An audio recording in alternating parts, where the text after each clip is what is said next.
Tonight I have some good wine, and I feel like letting my fingers do the talking. Back then, I thought I had found the perfect woman.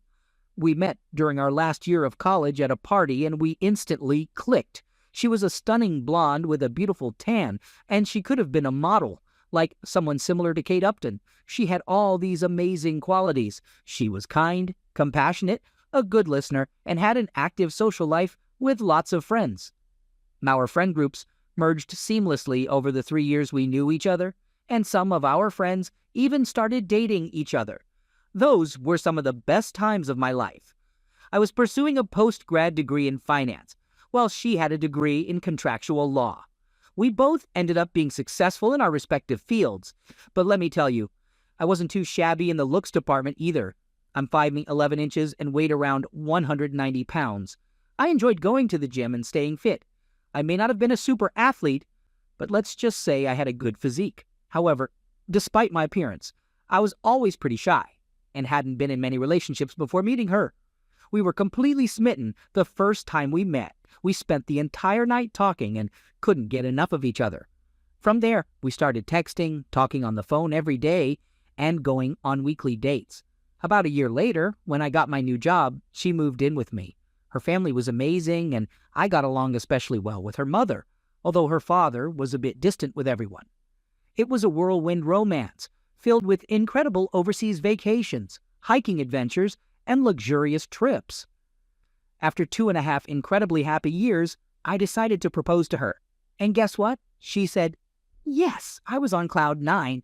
She took charge of all the wedding planning, and we started envisioning our future together, buying a house, having children, and going on unforgettable family vacations. We were excited about all the wonderful things awaiting us. And then it happened. One evening when we both got home to our apartment, I noticed she was acting a bit distant. It struck me immediately, because we had always been very affectionate with each other. At first it happened about once a week for the first month after the proposal, but then it started happening more frequently. I probably wouldn't have thought much of it, except that I used to listen to a lot of Reddit stories on YouTube. So I decided to wait and observe. These moments of her ignoring me would only last a couple of hours, and then she would go back to being her normal self. However, after 6 months, with the wedding planned for a year later, she started acting this way almost every night. Our bed life was still great, and my relationship with her parents remained strong. But during Thanksgiving at her parents' home in Louisville, Kentucky, we lived just north of D.C., she was distant and standoffish towards me in front of her mother. So her mom was really observant. She pulled her daughter aside to have a talk, and I could hear them arguing. After they exchanged some intense but quiet words, they rejoined the rest of the family and acted like nothing had happened. I thought I could ask her about it later, so I did, but she didn't want to talk about it and asked me to wait until we got home to discuss it. I agreed because I love her deeply and believed we could overcome anything. Her mom looked just like her, but older. She had the same stunning appearance, except for a few gray hairs in her long, thick blonde hair. This detail becomes important later. When we got home, I brought up the issue again, but she still didn't want to talk about it. After pushing her for a week, she finally admitted that a guy at her job was trying to get closer to her. She wanted to be honest, so she showed me her phone. As I looked through it, I noticed that all the texts from the times when she was distant from me had been deleted. There was nothing suspicious in the texts, but I did go into her phone settings and turned on the location tracker, because we had the same phone plan. Honestly, I thought it would reassure me that she wasn't doing anything wrong. Well, turns out I was mistaken. On the second weekend after Thanksgiving, she had a company Christmas party. I had planned to go with her, but I got hit with food poisoning and had to cancel. Her friend came to pick her up from our apartment since they were planning to have a wild night out and had a designated driver. I told her to have a great time and that I'd see her in the morning. So there I was, throwing up my insides and barely able to leave the toilet for more than 30 minutes. Despite feeling miserable, I grabbed my phone and kept an eye on her location. First, she was at a restaurant, then at the party venue, and later at a bar. None of this worried me until I saw her phone stop at a downtown hotel. At that point, I was feeling awful in more ways than one. I was projectile vomiting from both ends and feeling emotionally drained. Exhaustion finally took over, and I fell asleep around 2 a.m. When I woke up at 7 a.m., I saw that she was still at the hotel. So around noon, she finally comes back home, and I'm feeling better. She showers me with affection, and I casually bring up the previous night without mentioning anything about knowing her whereabouts. She tells me about the restaurant, party, and bar, but then claims she went to her friend's place to crash for the night. That was the first lie. Over the next 3 months, she starts working later and later, 3 to 4 days a week. As I begin to question her about it, she becomes increasingly defensive. One evening, when my fiancé didn't come home until late, I talked to her mom. I asked her mom about their Thanksgiving conversation, and she confessed that she suspected her daughter might be cheating on our relationship based on how she interpreted her body language. Her mom also mentioned that their weekly text conversations had become more distant and less frequent. With all these thoughts and suspicions swirling in my head, I decided to keep them to myself. 2 weeks later, something happened at work. I got assigned a new project that required me to fly to the Midwest from Monday to Friday for the next 5 weeks, starting in 2 weeks. On top of that, it came with a salary increase. When I shared the news with my fiancé, she seemed genuinely happy for me. Little did I know that her excitement might not have been for the same reasons as mine. So, I went online and purchased 4 motion-activated spy cameras for our apartment. I strategically placed one in the living room entry area, one in the kitchen, one in our bedroom, and one that overlooked our hallway.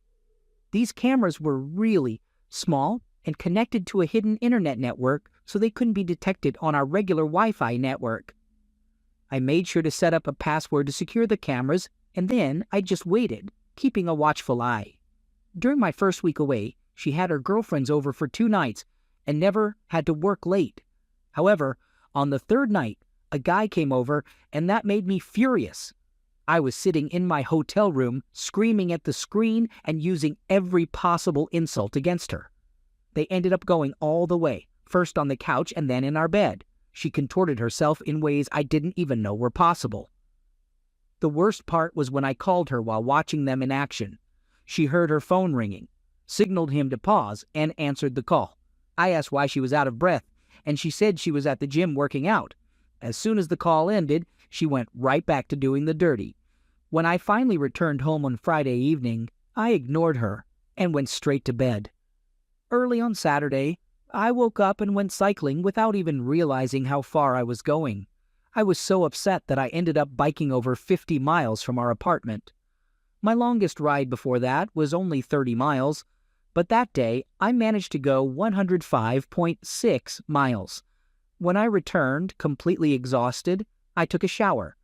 Later that evening, she and I went out with our friends, had a good time, and consumed quite a bit of alcohol. Is it considered an act of breaking up when the person you're about to break up with is completely unaware? I was feeling overwhelmed inside. Emotions of heartbreak, anger, rage, and betrayal were swirling around in my heart and mind. It hurt so much because I loved her deeply.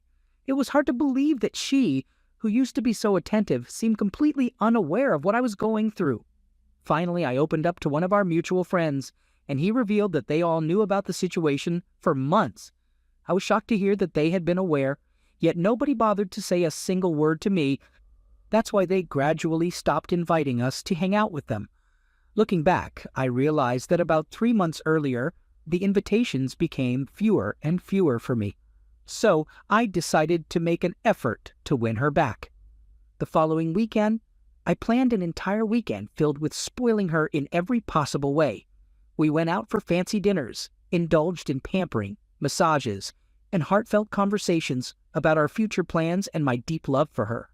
I could sense that I was making progress when, after her 4th glass of wine, she started to cry, and it became clear that the guilt was surfacing.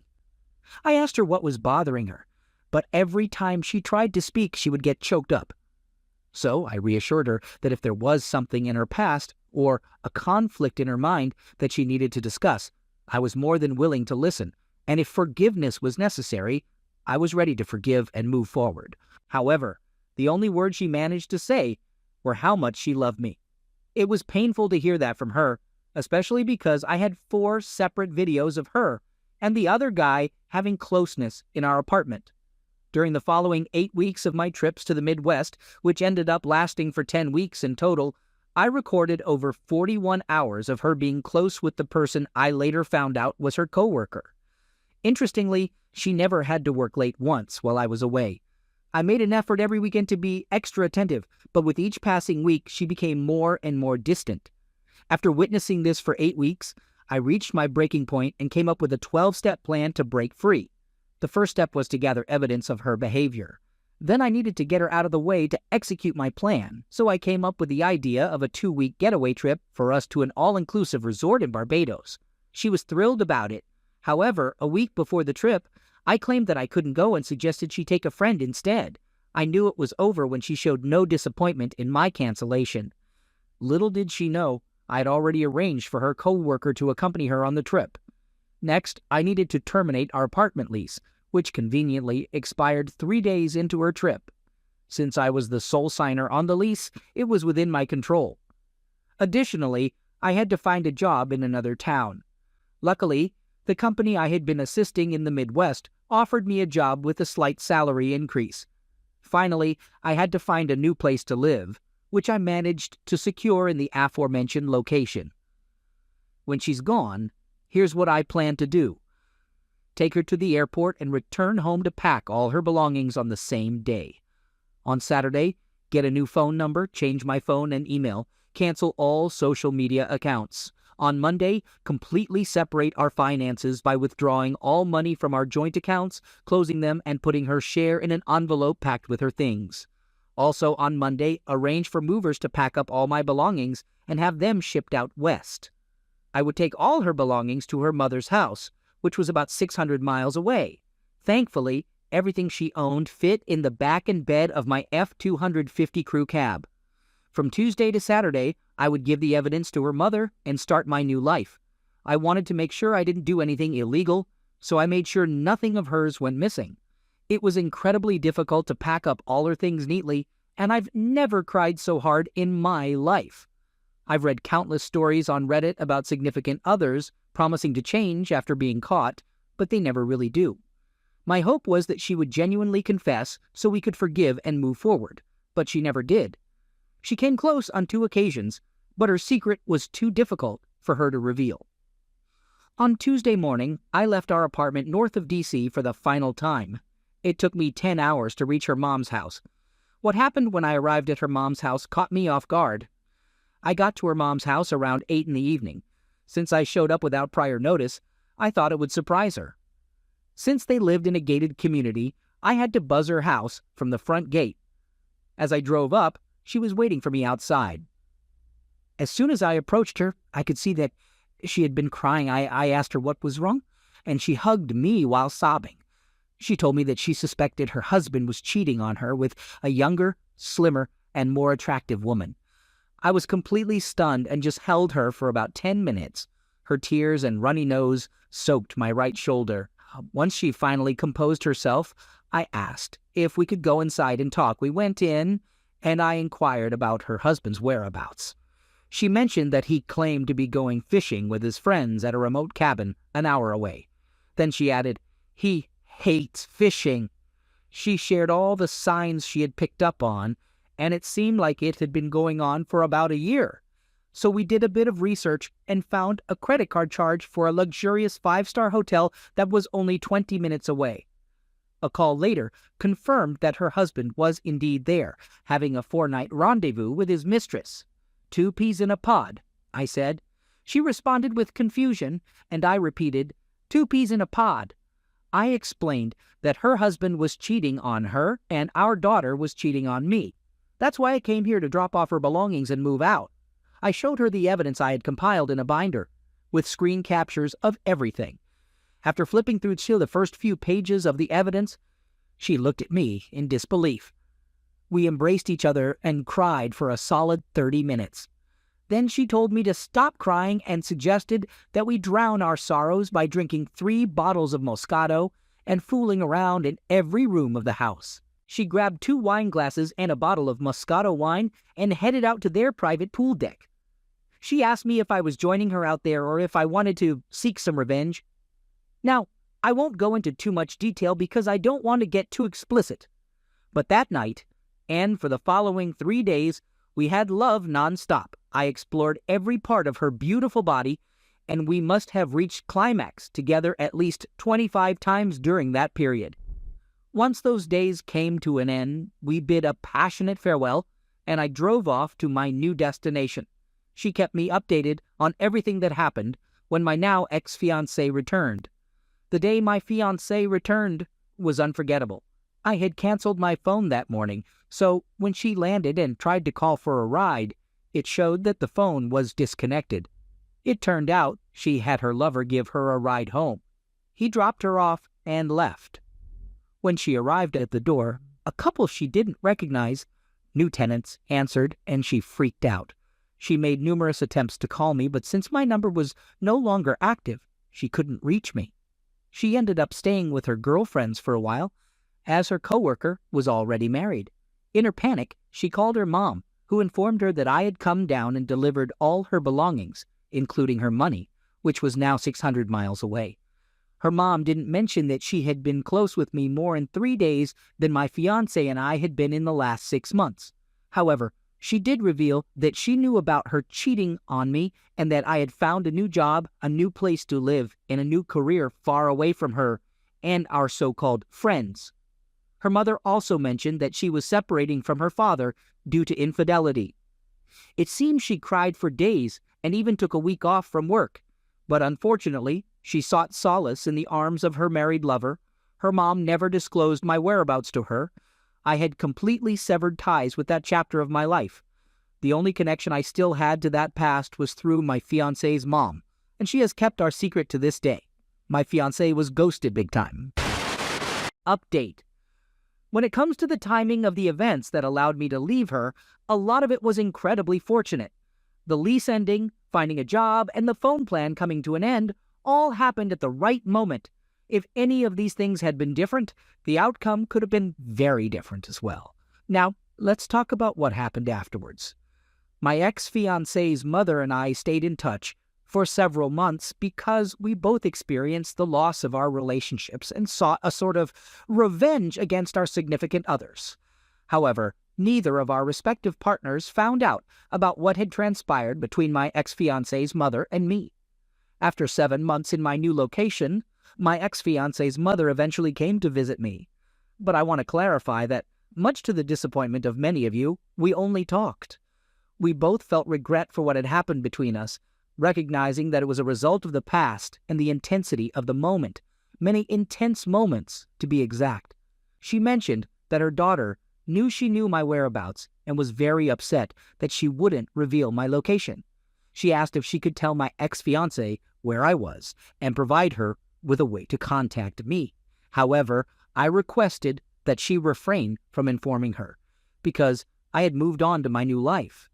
Ex-fiancé's mother and I had lengthy conversations about the possibility of her and her significant other reconciling and working things out. She shared that her husband was deeply remorseful and confessed everything. It was overwhelming for her, and she asked him how he planned to regain her trust. In an effort to be transparent, he provided her with all his digital passwords and allowed her to see every hurtful action he had ever taken against their marriage. Ex-fiancé's mother was filled with anger, but she acknowledged his genuine efforts to repair their relationship. She mentioned that forgiveness would take time, but rebuilding trust would require even more. What made him snap back to reality was when she confronted him about the affair and presented him with evidence of what their daughter had done to me. I should also note that ex-fiancé's mother was an extraordinary woman in every imaginable way. Additionally, she made it clear that if he ever strayed outside the bounds of their marriage again, she would reserve the right to do the same. He caught on to the word again and asked her to clarify. She revealed that as soon as she discovered his infidelity, she had a fling with the first eligible guy she came across. This revelation devastated him. Ex-fiancé's mother shared that they both cried a lot and decided to separate temporarily, allowing each other time to gather their thoughts and determine if they wanted to fight for their marriage. Eventually, they sought marriage counseling, and As of May 2020, they are still together. Now, as for my ex-fiancée, she was devastated by what I had done to her.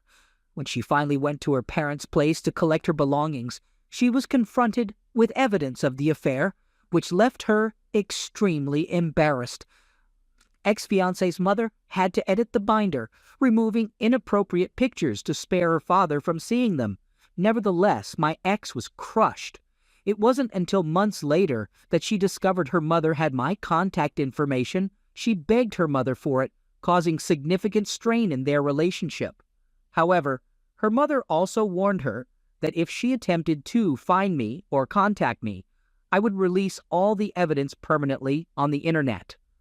This insistence from my ex-fiancée to obtain my information is what ultimately led her to come and see me. She was also upset about her parents going through difficulties in their marriage. According to her, her ex-fiancé was depressed for several months and sought counseling to cope with it.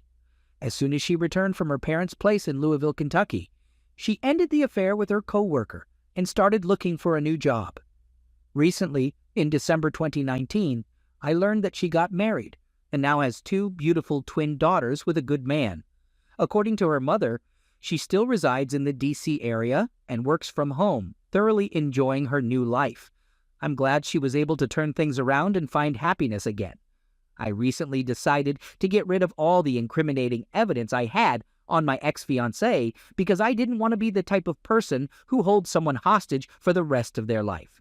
I asked her mother to convey this message to my ex-fiancée. If I were in her shoes and received such bombshell information, it would have caused me many sleepless nights. As for myself, well, let's just say I am satisfied with my current life. Ex-fiancée's mother and I talked every few months initially, but now we talk once, maybe twice a year. Usually it's a short note, updating each other on life's little changes. The only question that remains unanswered for me is that if ex-fiancée's mother and her husband were able to repair their marriage, would it have been possible for ex-fiancée and I to have repaired ours? But I never gave it the chance. One can only speculate. Our lives are on vastly different planes now.